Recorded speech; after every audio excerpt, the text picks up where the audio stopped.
জাতীয় নির্বাচনের জন্য এপ্রিল মাস উপযোগী নয় বলে মন্তব্য করেছেন বিএনপি মহাসচিব মির্জা ফখরুল ইসলাম আলমগীর। ঈদের দিন সকালে বিএনপির প্রতিষ্ঠাতা শহীদ প্রেসিডেন্ট জিয়াউর রহমানের সমাধিতে শ্রদ্ধা নিবেদন ও দোয়ায় অংশ নেন মহাসচিবের নেতৃত্বে বিভিন্ন পর্যায়ের নেতৃবৃন্দ। আরও জানাচ্ছেন নাজিয়া আফরিন। ঈদের দিন সকালে বিএনপির প্রতিষ্ঠাতা শহীদ প্রেসিডেন্ট জিয়াউর রহমানের সমাধিতে শ্রদ্ধা জানাতে ভিড় দলের নেতাকর্মীদের।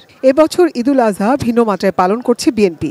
2008 সালে কারাগারে যাওয়ার আগে প্রতি ঈদে জিয়াউর রহমানের কবর জিয়ারত করতেন বিএনপি চেয়ারপারসন খালেদা জিয়া। চেয়ারপারসনের অনুপস্থিতিতে দলের মহাসচিব ও স্থায়ী কমিটির সদস্যরা দলের প্রতিষ্ঠাতার কবরে শ্রদ্ধা জানিয়ে আসছেন।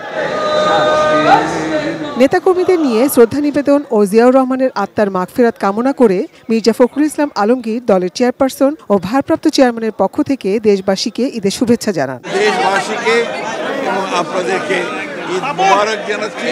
সাংবাদিকদের প্রশ্নের জবাবে প্রধান উপদেষ্টা ডক্টর মোহাম্মদ ইউনূসের ঘোষণা অনুযায়ী এপ্রিল মাসে জাতীয় নির্বাচনের বিষয়ে বিএনপির আপত্তিরও ব্যাখ্যা দেন বিএনপি মহাসচিব।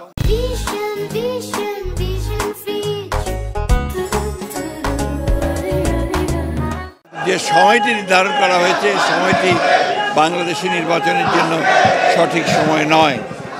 এখানে আপনার যে প্রচণ্ড গরম, ঝড় বৃষ্টি আশঙ্কা থাকে ওই সময়, তারপরে রোজার পরে পরেই পাবলিক পরীক্ষা আছে।